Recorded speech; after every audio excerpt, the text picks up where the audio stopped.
Video Collaboration Group 1. The United States remained neutral for over 2 years at the beginning of World War II. They debated whether to join Allied forces to fight against Nazi Germany or remain out of the fight.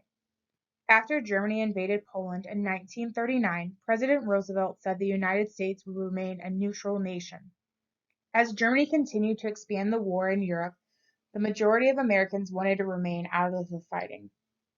Before the bombing on Pearl Harbor, American opinions began to change in favor of joining the fighting. As Poland and France fell to Germany, the Soviet Union was invaded, and the United States began to help supply the war effort for Great Britain. Americans were changing their opinions more and more in favor of America joining the war. After the U.S. declared war on Japan, Germany declared war on the United States just a few days later, causing America to enter the war. They were isolationists in America that believed World War II was a fight between foreign powers and that Americans should stay out of that fight. They believed that staying neutral along with the power the U.S. had in the Pacific would keep them safe and isolated until the war in Europe ended. Others believed that if European powers were defeated by Nazi Germany, America would only have an ocean that separated them from a total dictatorship, and that dictatorship would have near unlimited resources from the territory it conquered. The debate about whether America should join the war effort ended when the Japanese Empire bombed Pearl Harbor in a surprise attack. Congress declared war on Japan in 1941, only one vote shy of being unanimous. The public opinion, which started out divided at the beginning of the war, became drastically one-sided after the Japanese attack. Propaganda is defined as the spreading of ideas, information, or rumor for the purpose of helping or injuring an institution, a cause, or a person. The U.S. government used propaganda to get the general population behind the U.S. joining the war overseas, which many were highly against, until the bombing of Pearl Harbor. 6 months after Pearl Harbor, on June 13, 1942, the Office of War Information was formed to organize how the public perceived the war. They created radio shows, pamphlets, films, newsreels, and released photos to rally the home front.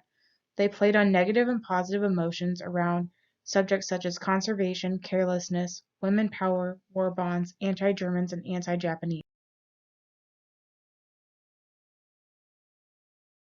Propaganda was used to heavily advertise the buying of war bonds. The OWI wanted to reach the patriotism of each person so that they would purchase war bonds and help fund the military. Going to war was expensive and needed every nickel, dime, and dollar to fund the cause.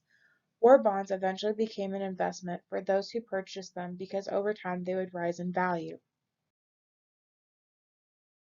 One way they played on people's fears was the fear of spies and espionage. They used images of dead soldiers, sad pets, and alluring women to have people make sure they pay attention to whom they speak to about the war.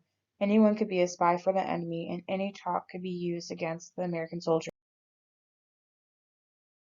Specific propaganda was created to inspire women to do their own patriotic duty.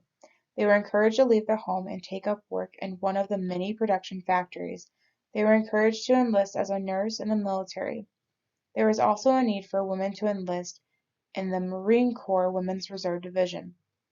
Fighting in a two-theater war was demanding on the number of men needed. When women joined the Marines, this allowed more men to go to the front while the women were assigned the onshore support duties. And of course you cannot have propaganda without the anti-German and anti-Japanese propaganda to keep U.S. citizens supportive of the war in Europe and the Pacific. Hitler and Tojo are portrayed as hideous monsters. Hitler is shown as cruelly devouring the bones of those he's invaded. There is a pamphlet that gave hope to all U.S. citizens by saying 2 down and 1 to go.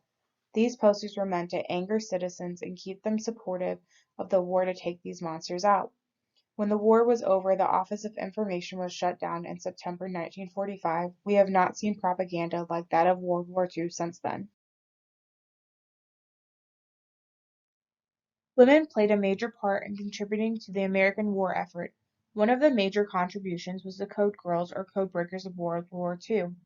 The search for code breakers began with secret letters from the Navy sent to college-educated women. Many women were brought in to be interviewed and were asked 2 questions. Do you like crossword puzzles, and are you engaged to be married? Women were offered training courses on code breaking, and if they passed the test given to them, would have jobs with the Navy in Washington after graduation. These women were sworn to secrecy and were forbidden from telling anyone about what they were doing. Female school teachers were sought out by the Army and also asked to join in the efforts. Over 10,000 women traveled to Washington, D.C. to join in the effort by working as code breakers. Arlington Hall would become a center for code breaking. Code breaking gave women an opportunity to use their knowledge and skills that were unappreciated before the war. One of these code girls was Dot Braden, a former public high school teacher. Due to a teacher shortage, Dot found herself in charge of teaching a large sum of subjects. She decided that it was too much and that she needed a different job. Her mother informed her that the government was recruiting school teachers. All they knew was that the job was in Washington, D.C., and that it was related to the war. A few weeks after meeting with recruiters, she received a letter inviting her to work as a civilian for the U.S. Army Signal Intelligence Service. Dot would eventually work on solving coded messages that controlled and foretold Japanese troop movements. Dot Braden would be sinking ships. These women played a vital role in World War II. Women listened in on enemy conversations and were able to know what the enemy was thinking and doing. Code breakers advanced signals intelligence, or the reading of coded transmissions of enemies. Code breakers proved crucial to disrupting enemy operations and ended up saving Allied lives. Code breaking was crucial to an Allied success, and women would help in shortening the war. As we dive into Module 6, we discuss war crimes committed by both Japanese and German militaries. We're going to take that one step further and focus those war crimes to those that involved women specifically. In review, we discuss the outright torture and murder of many females on both the eastern and western fronts of World War II. On the Eastern Front, the major atrocities discussed were those that included the Holocaust in concentration camps and outside of those camps, utilizing women as slave labor in prisons and correctional facilities, as well as the years leading up to the Holocaust, where Jews lost their rights to citizenship and lost their rights as humans. Jewish store owners and merchants were looted, pillaged, tortured, raped, and were dehumanized by German citizens, not just the SS. After the German occupation of France, women who did what they had to survive were beaten, bloodied, stripped, and shaved in punishment if they were suspected or proven to be a collaborator. On the Western Front, the Nanking Massacre, also known as the Nanking Rape, where Japanese troops slaughtered women and children along with all other occupants in Nanking, China.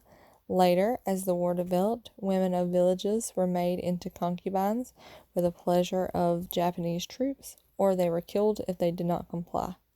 So the atrocities to women took place globally, really, and to all demographics, occurring from all angles.